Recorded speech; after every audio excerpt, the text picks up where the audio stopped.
Welcome to the MFA in Creative Writing program's Reading with Poet David Mills. First, I'd like to thank our funders, the Kowal Fund and the Luce Foundation, for their funding, which makes these programs possible. From the Luce Foundation, we have established a project that many of you know about called Harlem as Muse, a storytelling project. This project investigates how creatives and writers in particular use the archives to inspire their work. So you can check it. We have a website. You can check out our website. We've also had an exhibition of archival photographs from Louis Watts, an Oakland photographer, and we had a wonderful symposium with Nellie Rosario, William Gibbons, and others celebrating the work of Herb Boyd last semester. So this is the ongoing, continued part of the project. So we're very grateful to the Luce Foundation. Since David Mills' work is a great example of this type of research, a video is being created of tonight's program, and it will be eventually uploaded on our Harlem as Muse website. I'd also like to thank the Dean of Humanities, Renata Miller, and our Chair of English and Director of the Rifkin Center, Professor Michal Deckel, who supports our MFA activities. It is a pleasure to introduce David Mills for multiple reasons. He is a fine poet with deep roots in Harlem. He is the author of a groundbreaking collection, no pun intended, okay. Bone Yarn. Okay. But also, he has been a colleague and my friend for many, many years. We met years ago while we were both working as teaching artists for the New York City Ballet Teaching Artists Program. We were not teaching ballet, but poetry in a series of workshops in the public schools. David Mills is a writer and actor who has worked professionally in the dramatic and literary communities. For 3 years, he lived in Langston Hughes' landmark home, where he created a one-person dramatic rendition of Hughes' poems and short stories. He's the author of The Dream Detective, a small press bestseller, and The Sudden Country, a finalist for the Main Street Rag Prize. He's received fellowships from the New York Foundation for the Arts and the Queen's Council for the Arts. He also announced when he came today 3 more prizes that just sort of came in today, so I'm going to announce them. Bone Yarn, his newest collection, is the 2022 winner of the Poetry Society of Virginia's Book Award. And he was awarded also the Schomburg Scholar in Residence Fellowship. And he's also just won the Flushing Town Hall's Arts Grants. So it's a big day today, a big week. Borough, you know. His work has appeared in Plowshares, Fens, Jubilat, Callaloo, and elsewhere. The new work, the poetry collection Bone Yarn, was written and inspired by his archival research in Lower Manhattan's African Burial Ground, which is the largest and oldest known burial ground for free or enslaved Africans in the U.S. And I just wanted to read his notes at the end of this collection are fantastic. I encourage you to purchase his book. But I want to read a little bit about that burial ground because you will realize how significant it is, this project is. And so this is from his notes section. There are approximately 15,000 bodies in a nearly 7-acre area just outside the northern limit of what was colonial early national period New York City, known as the Negro Burial Ground in what is now Lower Manhattan. From the 17th century to the 1830s, New York was 1.5 miles from its southern tip to its northern boundary, a mile across east to west. Enslaved and free Negroes, as well as a small number of Native Americans and poor indentured whites, are interred in this cemetery. Welcome, David Mills. Thank you. Thank you. Thank you, Professor Valladares, and thank you all for being here. One of the things that was unique about slavery in the North, and more specifically New York, was that the enslaved lived in the homes of their white colonial settler owners, in the cellars or the attics. So my ancestors in the North would live in the fields and further away. And so it created both this intimacy and distance because they weren't allowed to go into the main part of the house. If they had to talk to the white colonial settler owner, they would walk outside the house and meet them on the street, even though they were living in the same space. So a woman would live in the cellar, and that's also where the kitchen would be, and it would be very hot. She's cooking, and what would happen is she'd make food, and she'd climb up the stairs and knock on the door on her side, and the white colonial mistress would come and clear her throat to indicate to the enslaved woman that, you know, she was there. She would then walk downstairs, and the white colonial settler owner would wait about a minute or two, then open the door and take the food. So this is in the voice of an enslaved woman who was a cook living in the cellar and bringing food up to this white colonial settler family, the home that she lives in. It's called Bless This House. Backstairs twisting like my braids every time I gently place tray after hot tray on that dusty top step. My bulky reflection tangled in the platter's words. Bless this house. Must be only the missus part is talking, 'cause there's little blessed living in this here cellar. But she and me got the hours straight. 8s, 12s, 6s, Sunday 6s is 5. When the tips of my fingers tap my side of the door, wait, tap again, till I hear her clear her throat. Then I know the mistress knows their eats is ready. In their world, where people only belch and dream, rest of her family thinks supper just shows up. So I will close with a piece called Mercy. This is also connected to the 1712 slave revolt. The hysteria of the white colonial settlers was such that they even killed some enslaved Africans who were innocent. And in this case, this gentleman named Klaus was broken on the wheel. So it means they take the wheel from a cart, they tie your body to it, and they hit you with cudgels and sticks and metal pieces of what have you. And of note, a lot of people, when they think about the Salem witch hunts, white colonial settler women and the hysteria of these white colonial settler males, Cotton Mather at the lead of this, a lot of people think, or let me put it to you like this, how many white women were burned at the stake during the Salem witch hunts? Anyone know? None.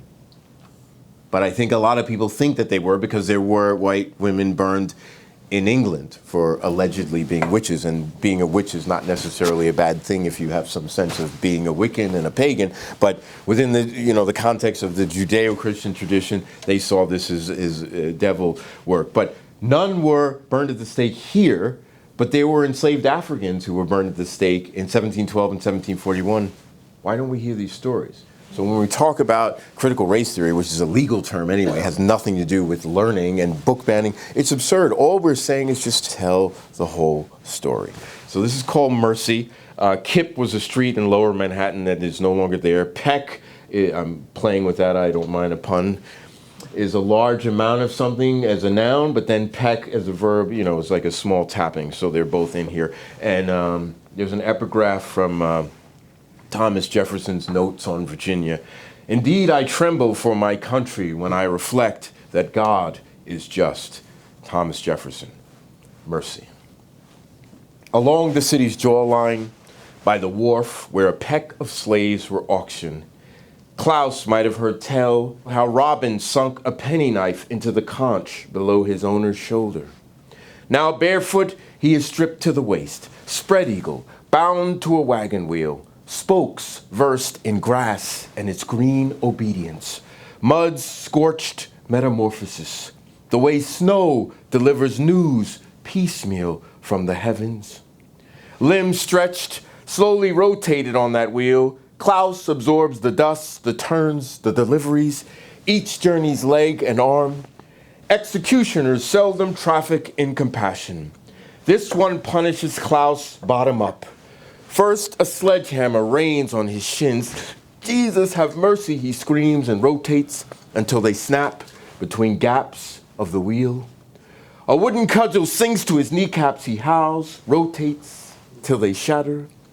Even the chalky, taunting throng winces. Then the thunder of an iron bar is administered to his forearms. He shrieks, rotates till they're smashed.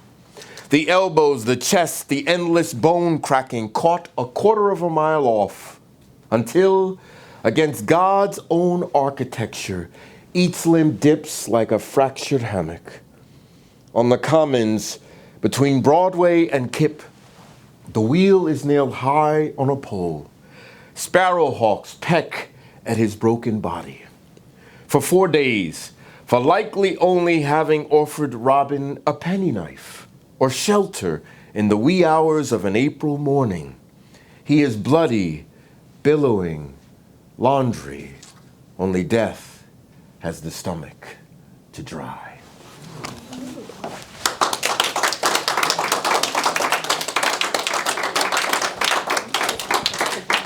Thank you, thank you. Why this and how it came to you? So I do a show of the work of Langston Hughes, which came out of living in his house, and also of Dr. King, and a friend had directed me to the burial ground to present the shows.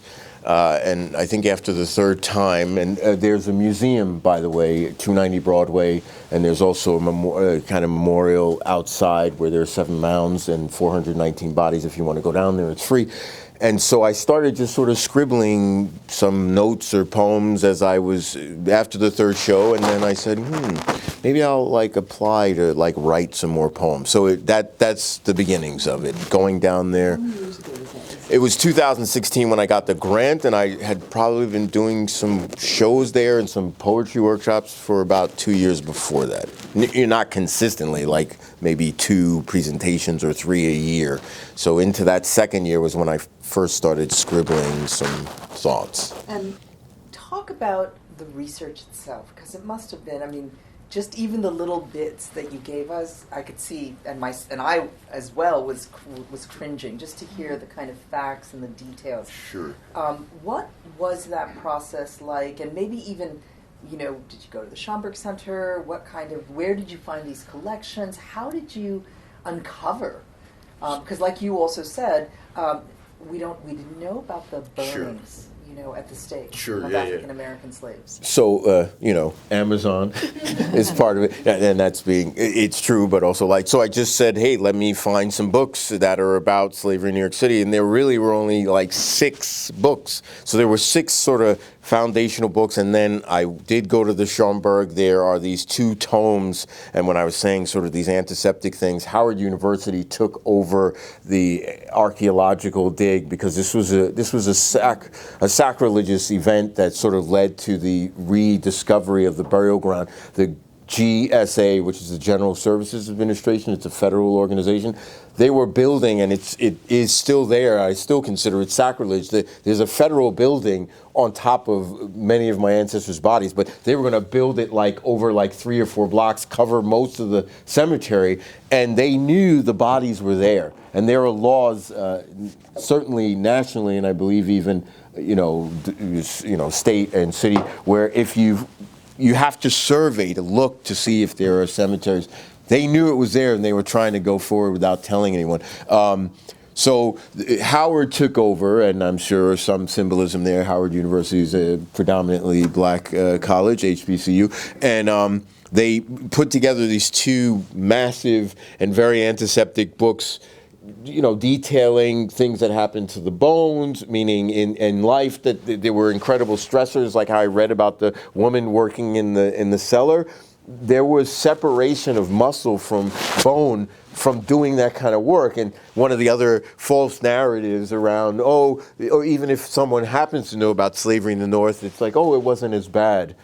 There were people that they know that the bone and the muscle was separated from work they were doing as they were alive. 50% of the infants who were buried down there are under 4 years old. And it's because they were being put to work from 3 years old, and their diets were so awful. I forgot. So there were these 2, and I'm sorry, these 2 really, boring, but gave little factoids here and there, antiseptic kind of anthropological archaeological texts that were put together by Howard University that I read at the Schomburg. And then going down to the burial ground and just kind of trying to open myself up to whatever might be being communicated. And like I said, there's a museum, so there are things that you can read that I won't say that I consciously took some of those things and wrote poems, but I'm sure all that's in there. Mm-hmm. I want to talk a little bit about the structure of the book. It is such, I'm working with my thesis students on. We talk a lot about structure, Sure. And just looking, if you look at the table of contents, it's so beautiful and kind of tells a little story itself of where you're going to go. Bone Yarns, Jupiter, and Wheatley Suite, Freedom Suite, Stocks and Bondage, Wall Street. Can you talk a little bit about the making of the book?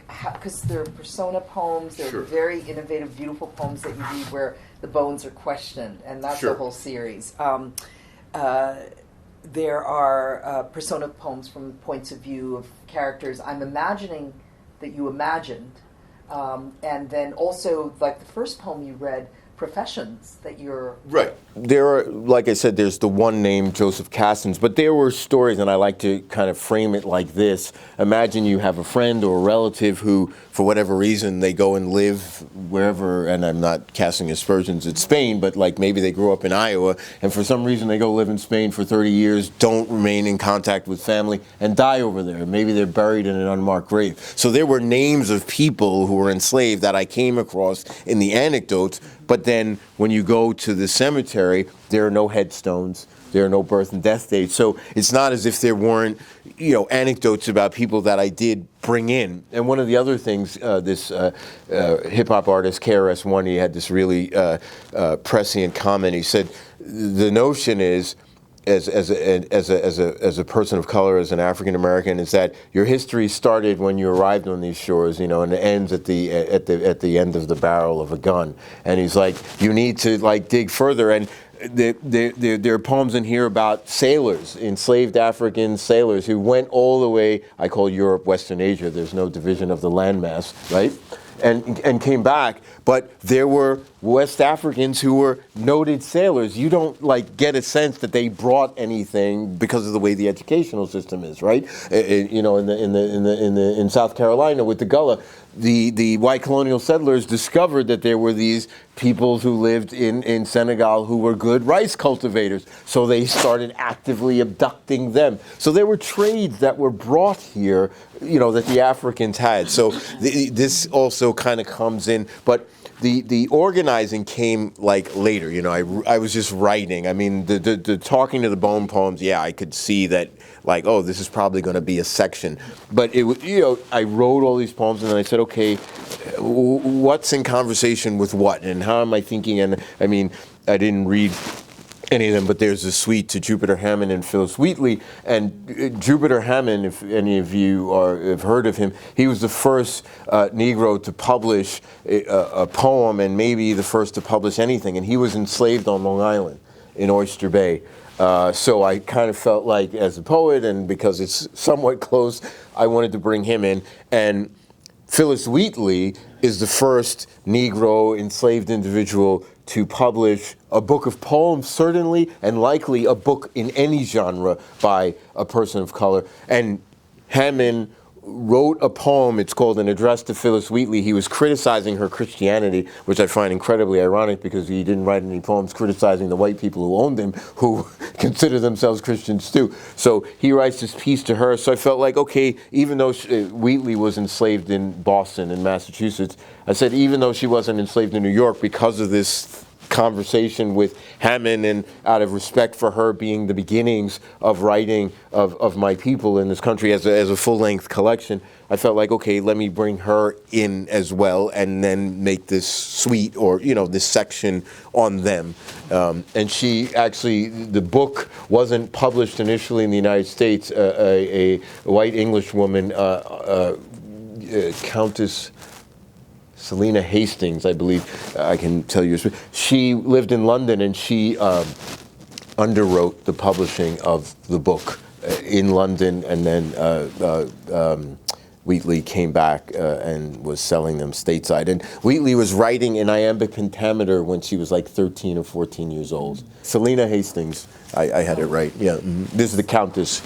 I wondered if you could share.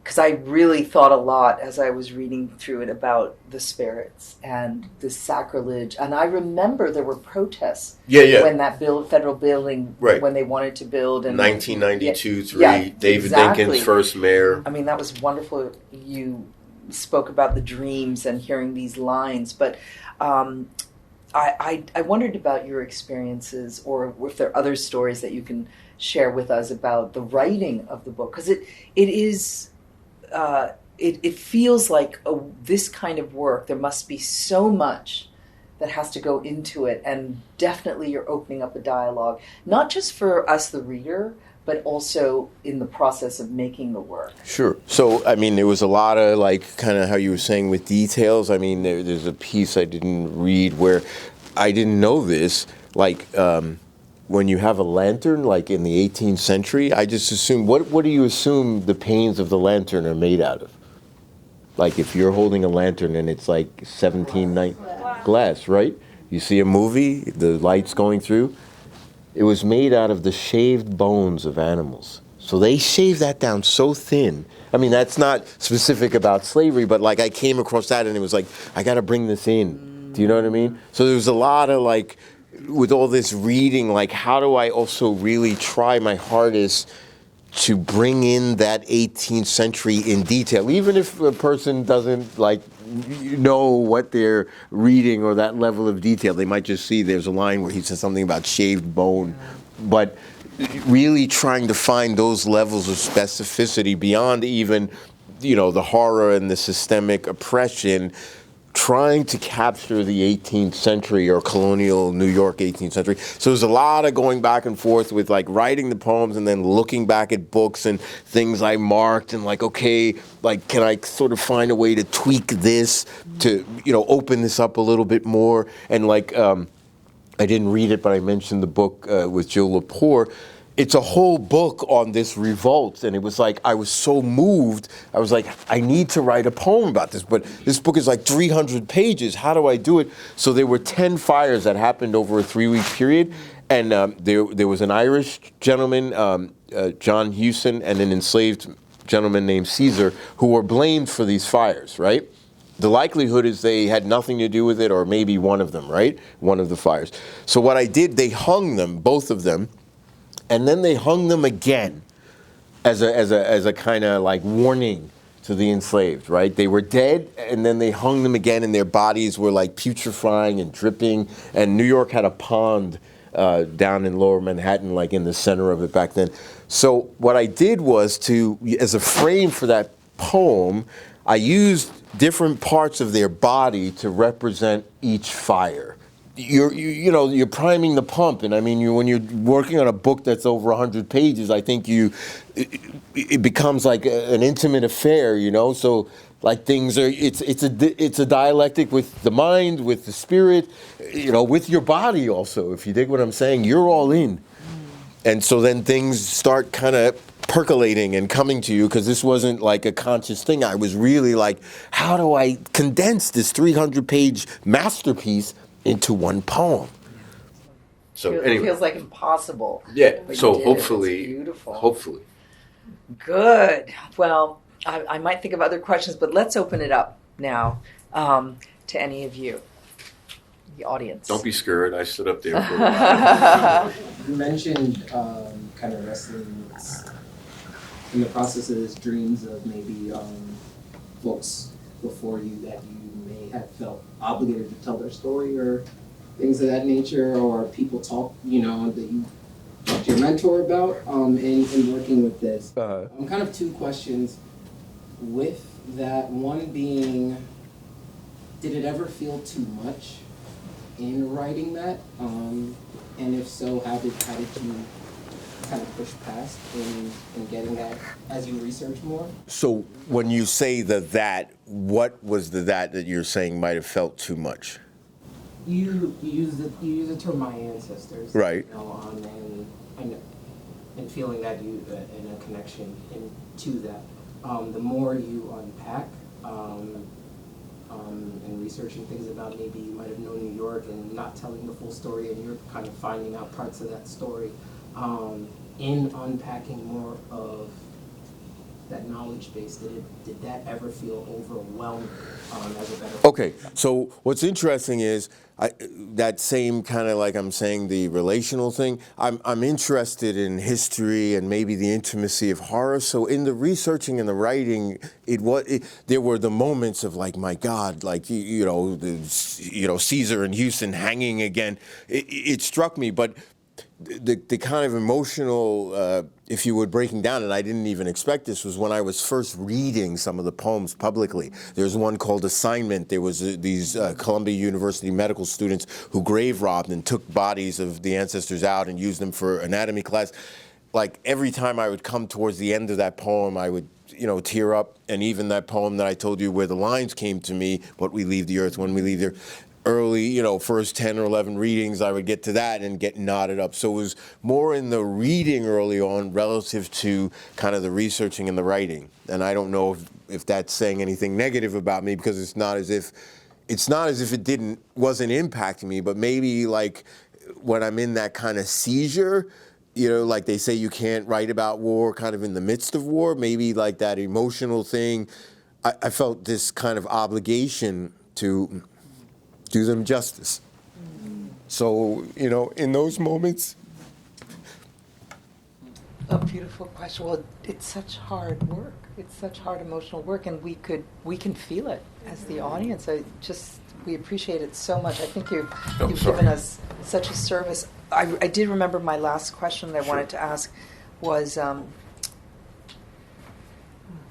I think one stunning aspect of the book is that and you refer to the critical race theory dilemma that's sort of going on, but it uncovers all this history of what we think happened in the North, right, as opposed to, a lot of the finger pointing to the South. And really the book, like the horrors that are depicted in the book of what happened to slaves in the North, I mean, where do we read about that? I went to public school in New York City. I never heard any of this. Exactly. Never. And I'm so shocked. I guess I shouldn't be shocked, but it is a myth, right? That in the North somehow was different and a different place. The level of the intensity was certainly, relatively speaking, different. But there were parts of New York the city that wanted to secede when the Civil War happened, because they wanted to join the right. club. Yeah. There were intimate, economic connections. It ran really, really deep, really deep. There's all this kind of glossing over, and I don't want to give the South a free pass, because what went on there was, shall we say, relatively speaking, much more odious. But it also happened up here. And the other thing that was incredible, because we are all New Yorkers and we know the places that you're mentioning. Sure. I'm sure when you're reading this in Ohio or Massachusetts, but so the detail about Wall Street and how it's literally still the same street today, at the wall, or where the tree in the New York Stock Exchange. The tree in the New York Stock Exchange. Yeah, that really. And also, I remember my first job in New York was at the Tweed Courthouse, and that's on the place where in the basement slaves worked. Right. Like the same building, and I got kind of goosebumps because we all have been downtown. We've walked around, and we don't know. No, sure. Downtown New York has a lot of historic plaques. Oh, yeah. But you don't see any of this. Well, there are actually some, they're just not, and I don't know when they started putting them up there, but there are some that are kind of on buildings and, in places where it's not like announcing, like where the museum is. It's just kind of on some random building. I think there's like a bookstore for like the New York Law School that's kind of down there, and there's a little mention of something. But if you're not like paying close attention, you just walk by. A poet couldn't invent this. Like sometimes they say that reality is stranger than fiction. Yeah, sure. Like you couldn't have invented the metaphors of how some of these places still stand today and kind of represent the history of what happened to enslaved people in New York City, which is where we are now. Sure. Was that like when you were going through that history, how did you feel about uncovering Oh, that? I mean, like I'm sharing with the Buttonwood Agreement, like I'm giving you the analogy of you go to farmer's market. Could you imagine on your Saturday or Sunday going down and getting your, whatever it might be you're buying, and right in the next stall is a naked human being being sold? I mean, the thing, I mean, and I have a little reference to it in a poem, but it also really blew my mind with the whole, that New York was second only to Charleston in terms of urban slave population, and Charleston was the largest slaving port in the United States of America. How many people could fathom that? I mean, that kind of stuff is like, how's this possible? Like, oh, the North, the good folks, right? Second only to the largest slaving entrepot in the whole country until slavery ended. When you are writing and even doing research or even reading these poems, how do you sort of separate yourself from the emotional burden that it can take on? Because you're talking about your ancestors, you're talking about the archival materials that are just so painful that you've uncovered. And as writers, we sort of have to be constantly in that emotional state in order to feel that and write about it. So yet, how do you separate yourself from that, so it doesn't consume you and lead to the big bad place? So, I mean, you saw me getting a little emotional now, so it doesn't completely go away, right? It doesn't completely go away, and hopefully if you're human, you're going to be emotional at times. So, and I've written about historical stuff before this, not a whole book, so there's something about me that's curious about these things, the intimacy of horror, documentary poetry, as it's referred to, Muriel Rukeyser's The Book of the Dead, Carolyn Forche's The Country Between Us. So there's something in my psyche that's sort of drawn to these things, and so it's a kind of push-pull, and I also think I'm not 21 anymore, so you've been doing this thing, whether it's writing about a subject like this, so you kind of know, okay, I'm going to open some doors right now that might kind of be difficult to open, but I'm saying I want to go through and see what's happening. And I think I hope I seem like I've come back out of the door okay. Well, the big bad place. I don't know if you were like, hey, I saw you there last week. So, it's a dance. But I feel better for the dance, if you dig what I'm saying, for going there and not ego, I feel better, but hopefully lifting up and having brought these individuals to life in an artful fashion, because there's factual stuff, but this was the first kind of book of poems about this. And so it's a kind of hopefully opening up another space in terms of how we can think about these individuals and this history. I wanted to ask how you go about developing your imagery. Like, something that I struggle with is that a lot of times I end up telling a lot of stories in my poems. Right. And I'm trying to balance it out with imagery. So how do you go about developing your imagery? They said about Poe he was kind of a alliterative junkie. I'm a metaphorical junkie. And I have to work against that impulse, because I think that can also be dangerous. Like Frost, even with my issues about his bigotry, he had a number of great things he said, but he said sometimes you have to kill your darlings. So there might be a line or an image that is lovely, or you think it is, but it's not in service of that particular poem. Or you could be crowding your poem with whatever it is, if it's too many figures, if it's too much alliteration and assonance.